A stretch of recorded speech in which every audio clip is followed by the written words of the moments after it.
for still more information on this is John Luxat. He is a professor and the Industrial Research Chair in Nuclear Safety Analysis at McMaster University. Thank you for joining us, Professor. My pleasure. So, as you are well aware, I mean, the immediate goal right now for Japanese officials is to cool down these two overheated nuclear reactors as quickly as possible. What's the window? I've seen 12 to 24 hours to prevent a meltdown. Is that your determination? Well, I would suggest that at this stage it's very difficult to put an exact number on it. But clearly, we are talking about I would say a 12 to 24 hour window to stabilize the reactor cooling. Now that can be done, as has been reported, that they are planning to flood the reactor, that is my understanding, with seawater. And the reactor vessel itself is, once you recover any uncovered fuel, that would very rapidly reduce the temperature and also reduce releases from the fuel.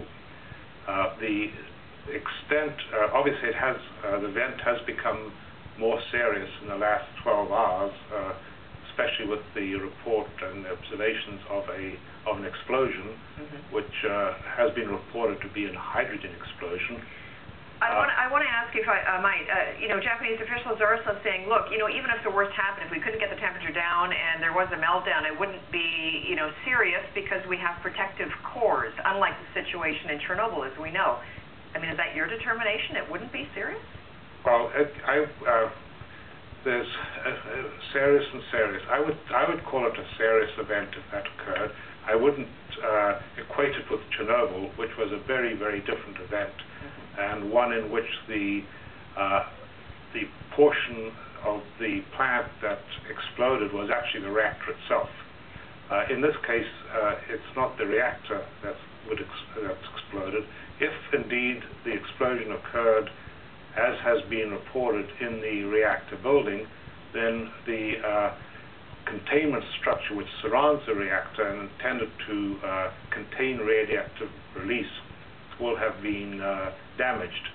That can cause increased releases from the plant, but it's not clear yet, and there's some conflicting information, so I'm reluctant to make a definitive statement. Right. And because some of the problems, actually, to be honest, the terms that are being used, there's a problem with translation. Some of the terms that are being used to describe the vessels and the structures are not ones that are used commonly in North America and Europe. Right. Well, and it is a developing situation too, so that only compounds the confusion. To give an example, we heard yesterday, of course, that the United States was flying in coolant to help cool down these facilities, and then apparently Japan said, no, we didn't take that, we're able to do it on our own. We don't know if that's politics or something lost in translation. I want to just finally, before I let you go, ask you about this. Is it time, with the 25th anniversary of Chernobyl approaching next month, to rethink nuclear power? And I ask because some are raising the concern, even here in Canada, the Pickering Power Plant, which we know was built over a major fault line that is partly in Lake Ontario, and many worry, could something like this happen here? I would say I'm optimistic about nuclear power. I would not equate this particular event to an event in Ontario. Clearly, this was a very large earthquake, and yet, despite the magnitude of the earthquake, the visible structures were not damaged. Now, there may be some minor cracks somewhere, but certainly the structures didn't fall down as a consequence of the earthquake. The way the event has progressed is the way I mentioned, I think, yesterday morning on CTV AM. The key thing was to get electricity, the backup electric power, to the pumps to keep the reactor cool. Right, but in that case, it didn't work. In the end, right, we do have a release of radiation, and no amount is safe. That's what we did an interview with Greenpeace. Yeah, I would suggest also that the actions of the Japanese authorities have been very prudent. To increase the evacuation zone is good.